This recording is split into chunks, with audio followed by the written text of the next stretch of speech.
Before we got married, my fiancée got drunk and ended up in bed with her childhood friend. She cried and knelt in front of me, saying it wasn't on purpose. I loved her, so I chose to forgive. But then she climbed into that friend's bed again. When she begged for forgiveness, I set her friend up to get married. She slapped me in a panic. "Are you crazy? Why are you forcing Paul to marry someone he doesn't love? How can you be so heartless? It was my choice. How dare you blame him?" When she rushed to his wedding to stop it, I turned around and left.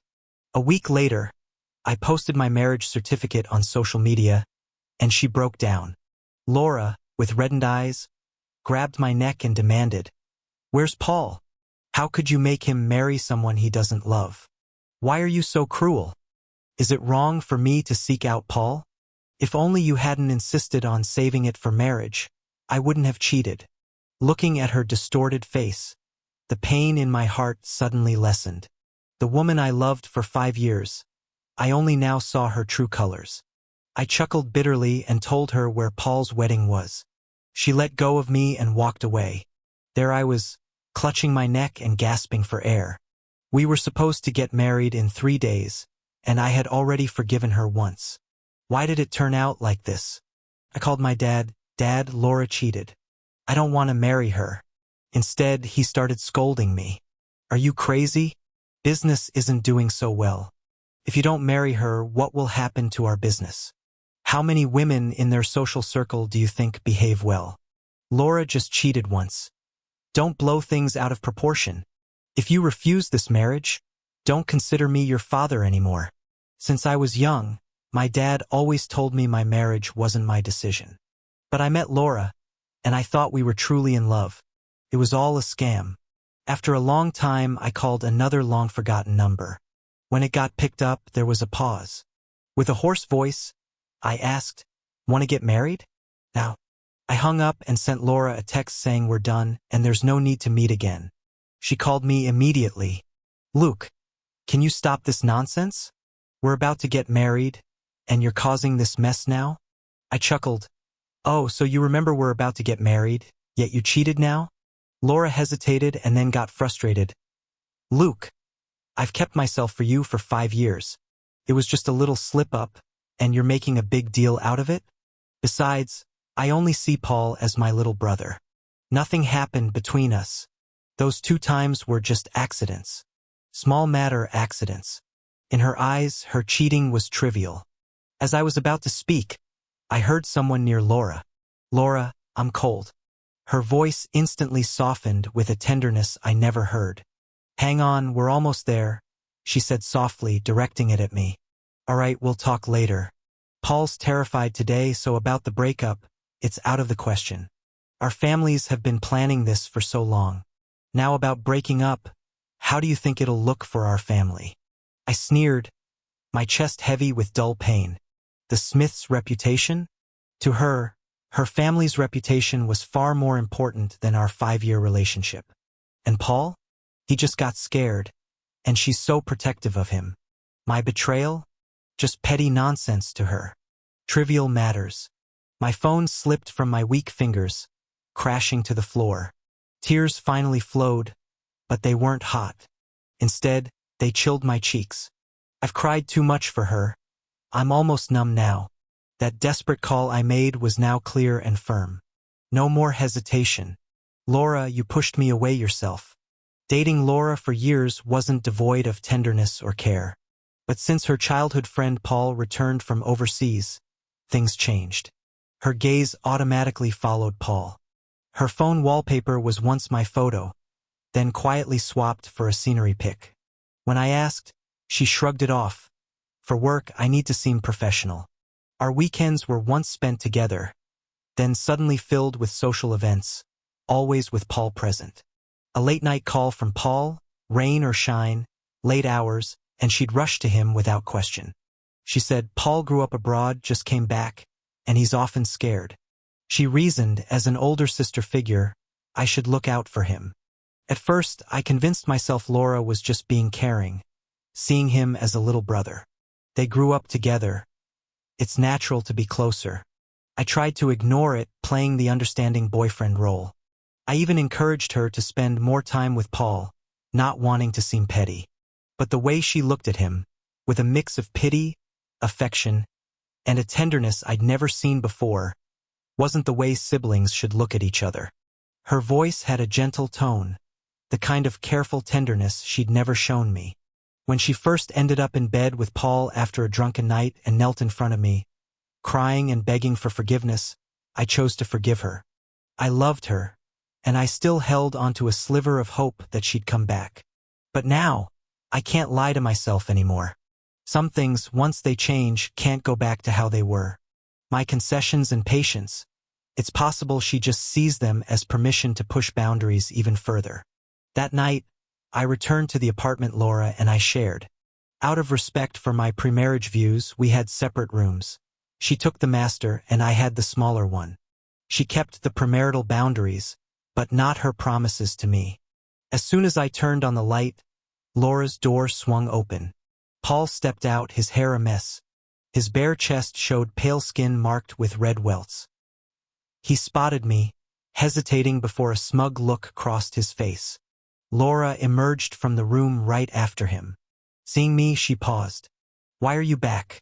Her tone was colder than the winter gusts outside, laced with irritation at being caught, and a flicker of guilt. But the guilt vanished so quickly that I almost thought I'd imagined it. "Paul's scared to sleep alone, so he's moving in tonight," she said with a smirk I couldn't stand. This wasn't up for discussion, just a blunt declaration. From behind her, Paul peeked out and whispered sheepishly, "Don't misunderstand Laura. It's me.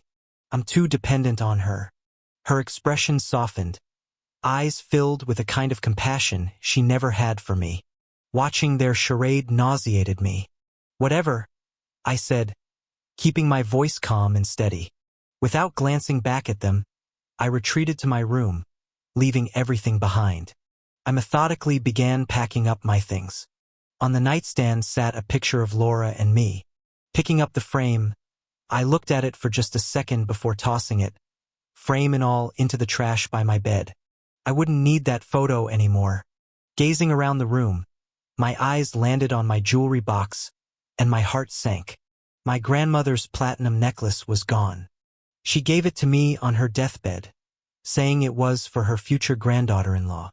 It was a token of all my love and memories of her. I had carefully guarded it, waiting for the day I'd give it to my wife myself. But now the spot where it lay was empty. I yanked open my room door, demanding an explanation. "Did you go into my room?" I asked Laura, my voice shaking with anger. She blinked, feigning defiance. "Why shouldn't I go in? Isn't this my home too? My necklace?" I pressed, stepping closer with each word. "My grandmother's necklace. Where is it?" She flinched, knowing its importance. "Paul went in there earlier. Maybe he took it." Before she could finish, I rushed into her room. And there was my necklace, shattered on the nightstand. Paul looked at me, feigning innocence. "Oops, I just meant to borrow it for Laura. I didn't know it would break." "You're not mad, right?" Clenching my fists, fury roiled inside me as I stared at the broken necklace. Finally, I couldn't contain it anymore. I lashed out and slapped Paul hard. "Who the hell gave you permission to touch it?" Paul was stunned, eyes narrowing with hatred. "You bastard! You—" He was cut off as Laura stormed in. Seeing the mark on Paul's face, she hit me back without a second thought. "It's just a necklace. If it's broken, it's broken.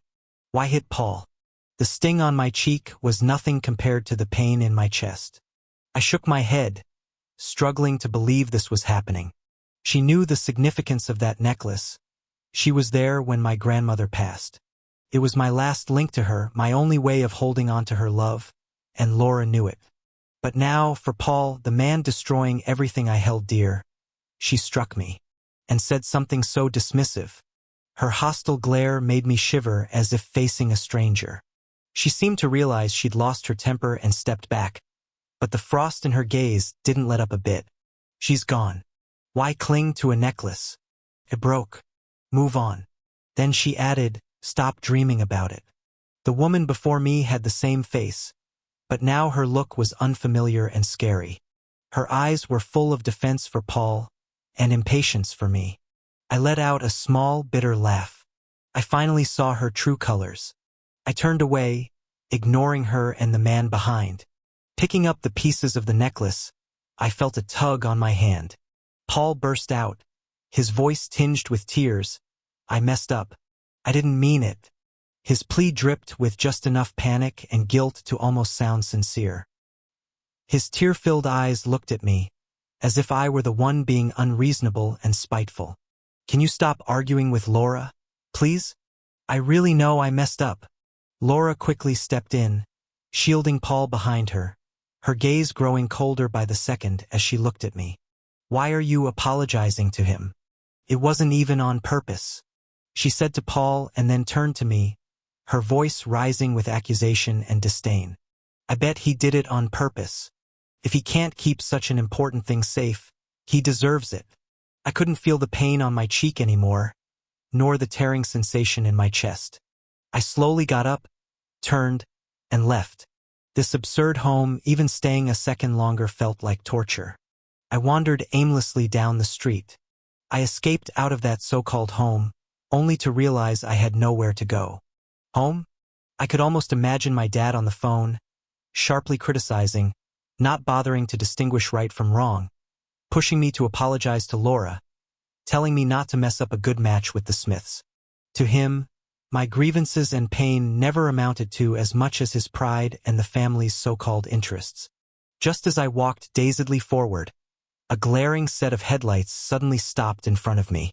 The car door opened, and a familiar figure stepped out against the light. Seeing who it was, I froze. It was her. Winter. My childhood friend. The one who rushed back from overseas when I jokingly said I was going to marry her. She walked over to me, her gaze settling on my swollen cheek, and she frowned just a bit. How did you end up like this? That question was like a key, instantly unlocking all the emotions I had tried to suppress. All the pretense of being strong, all the numbness, crumbled away when I saw her face. The grievances, anger, and despair I had buried surged forward like a flood. I couldn't hold back anymore and threw myself into her arms, like a lost kid finally finding someone to lean on.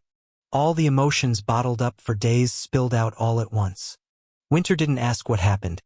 She simply reached out a hand and gently patted my back, tender as if dealing with something fragile. There, it's okay now. Her voice had a calming strength, softly echoing in my ear. I'm back. Winter supported me and we walked over to a bench by the roadside to sit down. Luke, she suddenly spoke, her voice a bit low. The other day on the phone, you said you wanted to marry me. Do you still mean it? You really agree? Winter, hearing this, chuckled softly as if she heard the most ridiculous joke. Why do you think I came back? She raised an eyebrow in a teasing way, her eyes carrying a playful glint. Flying here non-stop for over 10 hours, and didn't even catch a breath, then hurried to find you. For what else? She reached out, her fingertip lightly brushing away the remnants of tears at the corner of my eye. Luke, her voice hoarse with exhaustion from the lengthy flight and lack of rest. I haven't slept for almost 36 hours. Then you should rest, I'm okay. I lowered my gaze, my voice softening. Besides, before getting married, I want to introduce you properly to my grandma. Even though grandma's gone, I want to take her to grandma's grave and tell her I've found someone to spend my life with. Okay. She nodded, agreeing to my request. Winter insisted on taking me home, but in the end, I couldn't resist her, and we got 2 rooms at a hotel. By the time I woke up the next day, Winter was already awake. Since we were ready to get married, I took her to meet my grandma. I saw Winter standing alone in front of my grandma's grave saying something. Then she turned to me with a gentle smile, holding my hand. Let's go, your grandma said she's at peace leaving you with me. I smiled through my tears, following her to the marriage office. Luckily, we got there just in time before closing, and even with the marriage certificate in hand, it all felt a bit unreal. Just yesterday, Laura's betrayal had torn me apart, and today I was married. Winter was clearly thinking the same, holding the marriage certificate, looking at it over and over, as if it was hard to believe. Although I grew up with Winter, we hadn't seen each other in over 5 years, and it was a bit awkward. I cleared my throat, and the next moment Winter came to hug me softly saying, "Happy wedding day." Not long after I posted our marriage certificate on social media, Laura called. I took a deep breath, hit the answer button, and switched to speaker. "Luke, are you trying to spite me?" On the other end, Laura's usual gentle voice was replaced with pure frustration. I stayed silent, listening to her rage. "It's just a stupid necklace. Do you need to fake a marriage certificate? Making such a scene. Do you want everyone to laugh at the Smiths? Fake marriage certificate?" To her, the only thing I'd ever do was use such a cheap trick to catch her attention. "Delete it now," she ordered, her tone indisputable. I let out a cold laugh, squeezing Winter's warm hand beside me. "Believe what you want. I already texted you to break up, and my marriage now has nothing to do with you." Laura, provoked by my calm, raised her voice in anger. "Who are you fooling? Everybody in City A knows you're my fiancé. Who dares take you from me?" Realizing her outburst, she softened her tone, laced with her usual overbearing sweetness. "Luke, I know you're mad at me. The necklace thing, that was my bad. Paul just slipped up. Stop this nonsense. Okay? Let's delete those posts, and after we're married, I'll take you on a world tour, all right?" Again, that high and mighty condescending tone. It felt like all my emotions and decisions were just a child's tantrum, something she had to pat down from her high horse. I could almost picture her frowning slightly, putting on that affectionate yet slightly impatient look. Winter listened quietly by my side, but finally, she couldn't hold back. She grabbed the phone from my hand. "Stop bothering my wife," Winter said calmly, her words clear as day. Without waiting for any reaction from Laura, she hung up straight away. My heart skipped a beat. Hearing wife roll off her tongue so naturally made my cheeks flush a bit. Suddenly, Laura started sending angry texts, flooding my phone with endless vibrations in my palm. "Who is that woman? Luke, how dare you find someone else? Feeling bold? Huh? Fooling around outside? Get back here now, or you know what'll happen." I looked at those texts with a blank face, fingers swiping across the screen, and I blocked her. Winter had been silently watching me. She gave my hand a gentle squeeze as I kept my eyes on the phone. "Do you regret it?" Seeing that cautious look in her eyes made my heart twinge softly. I let out a small laugh and shook my head, meeting her gaze, trying to sound upbeat. "Of course not. Why would I regret it? I've finally gotten rid of a problem. I should be celebrating." Hearing this, she seemed to relax, that tension in her eyes melting into a gentle smile, like the first thaw of winter snow. "That's good," she said. After a moment's hesitation, I added, "Let's go see my parents first, then visit yours. Okay?" "Okay," she replied without any reluctance. Sure enough, when I brought Winter back to my folks' place, the living room felt so tense it was almost suffocating. My mom sat on the sofa with a stormy expression, eyes sharp as daggers. She saw me and angrily grabbed a teacup, smashing it right at my feet. Winter instinctively pulled me behind her, shielding me. "Luke, look at you, found some guts. Huh?" Mom's voice was sharp and harsh, each word hitting like shards of ice. "Laura called me. Said you're with another woman, scaring her with a fake marriage certificate. Real clever, aren't you?" "That's not a fake marriage certificate," I said, trying to keep calm, but the slight shake in my voice gave me away. "I got married." "Married?" She sneered, her gaze falling on Winter with disdain. "Luke, are you out of your mind? Your marriage to Laura was settled long ago. Everyone in town knows. And now you bring some stray home claiming she's your wife? Are you trying to embarrass us?" I didn't just find anyone. I insisted shakily but stood tall. "Laura and I broke up. I can marry whoever I want." "Broke up? You think you can just say it's over and it's over?" Mom jumped to her feet, pointing at me. "Luke, let me tell you. The Smith family is a match we're not letting go. You need to cut off ties with this woman immediately. Go apologize to Laura.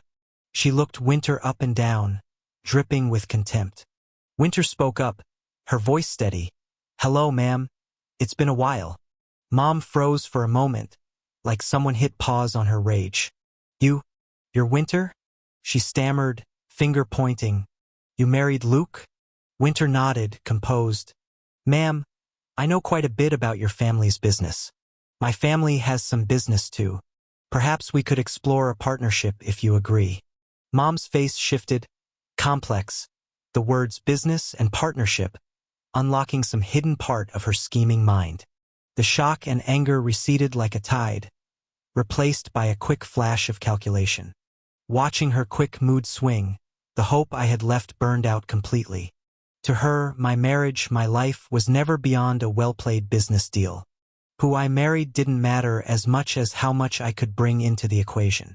Indeed, after a moment of weighing her options, she nodded ever so slightly, her face replaced with a smile I'd never seen before. Winter, look at me forgetting things. It's been, 5 years? You look even better now. Winter, you should stay. Have a meal with us. Let's catch up. Staring at her twisted face, courtesy of this rapid change in emotion, my stomach churned uncomfortably. I took a deep breath, suppressing that sharp sting inside, shaking my head. No need, Mom. We need to head back and meet her parents. Her smile slipped momentarily before she quickly masked it. Of course. Go ahead. Don't let me keep you. Let's have a meal together some other day. Escaping from that suffocating house, Winter and I almost immediately booked a flight out of the country. A few hours later, the plane touched down in a new city. To my surprise, Winter's parents had no issue with me. Even when Winter married without a heads up, they didn't ask a critical question. Here, for once, I felt the warmth of a home I'd long missed. After nearly a week with her family, we reluctantly headed back. The wedding planning is underway, sparking some excitement and hope for the future. The plane landed, and after grabbing our bags, there she was, Laura, with bloodshot eyes. She appeared out of nowhere, like a ghost. In just a few days, she had changed completely. Her hair was a mess, dull and lifeless. Her eyes were sunken, and she looked pale and haggard. Even her fancy outfit was wrinkled and hung loosely, making her look worn out. Laura was staring at me intently, her eyes filled with obsession and disbelief. The moment she saw me, she charged at me like a long-lost predator finding its prey, surprising Winter, who barely reacted in time to shield me. Luke. Her voice was raspy, like sandpaper grating her throat. Auntie said you're getting married? Tell me, that's not true, right? You can't marry someone else, Luke. We never broke up. She was almost shouting, drawing gazes from people around us. Tell me. I don't believe it. I don't believe you're actually marrying someone else. I frowned instinctively, an overwhelming wave of disgust rising within me. Winter quickly pulled me behind her, keeping Laura and her craziness away. I shook off her hand that had almost grabbed me and spoke coldly. What does it have to do with you? The air seemed to freeze for a moment after my words. Laura's bloodshot eyes burned into me before shifting hatefully towards Winter. Who are you? Winter calmly shielded me, her tone unyielding. I'm Luke's wife. Wife? Laura repeated, as if hearing the biggest joke ever. She took a step closer, her veins popping out. You're the one he's marrying? Do you even know he's mine? How dare you? The rising nausea in my gut made me feel like I was about to gag. Winter's frown deepened, her voice growing colder. I've already told you once. Stop harassing my husband. The word husband hit Laura's already fragile nerves hard. She exploded, reaching out to grab Winter by the collar, twisting her once pretty face into something frightening. Shut up. Luke is mine. He's always been mine. People around us were watching, pointing, whispering. Her manic state made my disgust reach a breaking point. No longer able to let her touch Winter, I pushed forward to confront her. Laura, have you lost your mind? Seeing me, the wild flames in her eyes flickered, but she kept her grip on Winter's collar, turning to me with a wounded look. Luke, tell her. Tell her we never broke up. You're just mad at me, right? I took a deep breath, suppressing the turmoil in my chest. Laura, I said, clearly enunciating each word, you cheated. What's with this act? Who are you trying to fool? You think I'd believe you? My words were like a bucket of ice water, dousing her burning anger. Her madness wavered, and her eyes flashed with panic. No, it's not true, Luke. She tried to defend herself, her voice losing conviction. But I didn't give her a chance. Even if I wasn't marrying Winter, I'd still break up with you. Laura, you sicken me. The word sicken was spoken softly yet carried weight, like an unseen whip lashing her face. Laura paused, her hand dropping weakly from Winter's collar. Color drained from her face quickly, leaving her ghastly pale, and her hollow eyes seemed emptier. She reached out desperately, trying to grab my hand, her gaze pleading, Luke, I really messed up. I sent Paul away. Her fingers were cold and trembling, and when they brushed against my arm, I recoiled as if bitten by a snake. She missed, and her eyes darkened. These days without you made me realize. It was just a fling with Paul. He tricked me. I only love you, Luke. Believe me, it's only you. Her confession sounded absurd to me now. Just a fling? Tricked? Could these light words erase the hurt she caused? I stared at her, hoping to see sincerity but finding only her usual selfishness and excuses. Every word you say is laughable, I said calmly, without a hint of emotion. She opened her mouth, wanting to speak, but no sound came out. She just looked at me with despairing eyes. Did you forget how you treated me? I continued softly, each word like a small hammer tapping at her heart and my own painful memories. I suppressed the bitterness inside and added, and Grandma's necklace. You knew how important that necklace was to me, and I looked back at her face, colder and more determined than ever, yet you let Paul break it. Her face turned completely pale. Her lips trembled as if she wanted to explain herself but couldn't get a word out. Yeah, what can she say? The facts are right there, plain and undeniable. I clearly remember that feeling of deep despair and anger when I found the necklace broken. And she just brushed it off, saying, it's just a necklace, right? I'll buy you another one. Just for that. My voice was unexpectedly calm but carried an air of finality. I could never forgive you. After saying that, I took a deep breath, as if trying to expel all the tension from my chest.